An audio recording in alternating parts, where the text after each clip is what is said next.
Bonjour à toutes et à tous, bienvenue dans ce nouvel épisode du Dictionnaire Digital, c'est Mekdassi et aujourd'hui on se retrouve pour un épisode un peu spécial puisqu'on abordera la création, l'avènement des grandes entreprises de tech mondiales. Aujourd'hui on aborde le cas d'Apple grâce notamment aux éclairages de Sinabil Hilali, expert en design thinking, conférencier. Merci Nabil d'avoir accepté notre invitation. Merci à toi pour cette initiative, donc Malik. Alors on essaie toujours de commencer par une définition. Qu'est-ce que Apple finalement? Ok, c'est très complexe donc comme ça comme question. Ok, bon, Apple est tout simplement un géant bien sûr de la tech donc aujourd'hui. C'est une entreprise qui comment dire qui défie on va dire tous les superlatifs de plus grande entreprise, de d'entreprise qui tutoie les sommets donc en termes d'innovation, en termes de chiffre d'affaires, en termes de capitalisation donc boursière et qui a un côté, on va dire, mythologique, voilà, comparativement donc aux autres organisations dans le secteur. Voilà, c'est ce que je pourrais dire donc dans un premier temps.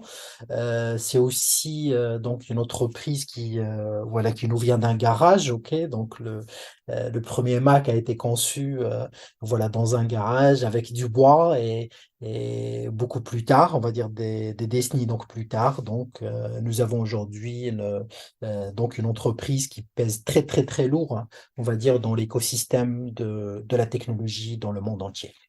On ne peut pas dissocier Apple de son fondateur, de son créateur, Steve Jobs. Que Oui. peux-tu nous dire de lui, de sa vision, de ce qu'il a apporté dans le marché de la tech? Donc Steve Jobs, donc il reste donc une icône, ok, donc il reste une icône. euh, comment dire, même donc des années donc après son décès, donc il reste aussi donc un modèle pour beaucoup de start-upers et pour beaucoup de chefs d'entreprise. Alors ce qui caractérise Steve Jobs, c'est la passion, ok. C'est le fait d'être déterminé, c'est aussi donc un niveau d'exigence, comment dire, donc très très très élevé, et aussi comment dire la conviction donc intime qu'il est possible pour une entreprise de changer donc le monde. Ok. Euh, donc d'ailleurs, on se souvient, vous savez, quand Apple donc a grandi, donc il a tellement grandi vite comment dire, que Steve Jobs se trouvait tout simplement au dépourvu parce qu'il n'avait pas l'expérience de manager une grande entreprise. Alors, il est allé recruter, on va dire, quelque part son PDG, ok? Donc lui-même en tant que fondateur. Et donc, il voulait le meilleur PDG donc, des États-Unis donc, à l'époque. Et on lui a dit, voilà, il y a un gars qui s'appelle Scully, c'est le PDG de Pepsi, c'est l'un donc, des meilleurs. Et quand Steve Jobs a abordé donc, Scully n'était pas chaud. Voilà, c'est un univers qu'il ne comprenait pas trop. Donc, on est un petit peu dans les années 70. Et il était réticent. Voilà, il était réticent. Il ne voulait pas. Donc d'abord emménager, donc aller en Californie, donc quitter New York, donc où il résidait. Et finalement, Steve Jobs allait trouver donc la phrase qui allait faire mouche. Il lui a posé la question, il lui a dit, qu'est-ce que tu veux? Est-ce que tu veux passer le reste de ta vie à vendre de l'eau sucrée, ou bien est-ce que tu veux venir changer le monde avec moi? Ok. Donc pour l'anecdote, c'est une phrase qui a fait céder donc Scully. Donc du coup, il allait comment dire diriger donc Apple. Mais juste donc j'en parle donc en ce moment juste pour dire que dès le départ, ok, donc il était évident pour un visionnaire comme Steve Jobs qu'il était dans une logique de changer donc le monde. Ok. Il faut juste rappeler une chose, ok, pour comment dire ramener ce qui comment on dit, ce qui appartient donc à César. Euh, Steve Jobs est un pionnier de l'informatique individuelle. Ok. Autrement dit, le personal computer, donc ce qu'on dit aujourd'hui donc PC, c'est quelque part, c'est lui son inventeur.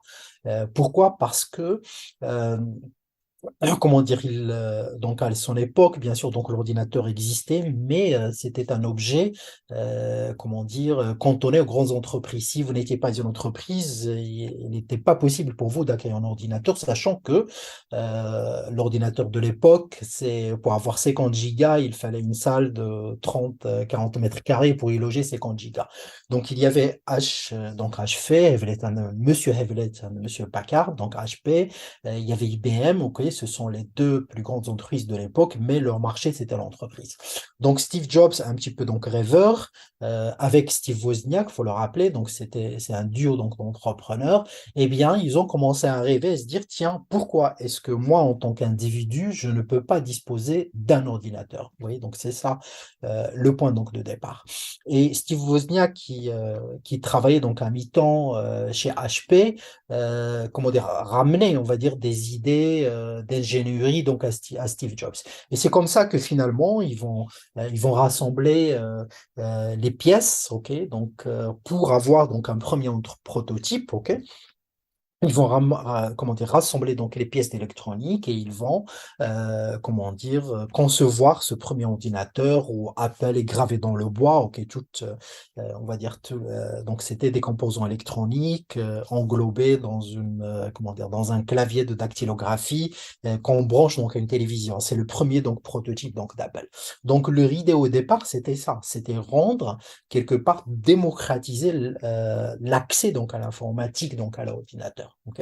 Et donc, c'est après ce premier prototype qui est une pièce donc, de musée donc aujourd'hui, qui vont réussir donc à vendre un deuxième, un troisième, et puis suite à cela, ils vont penser donc à concevoir donc une entreprise et donc la lancer, et, voilà voilà jusqu'à ce qu'elle devienne donc ce qu'elle est aujourd'hui. Nous arrivons au terme de cette première partie consacrée à Apple. Je vous donne rendez-vous la semaine prochaine pour la suite F1.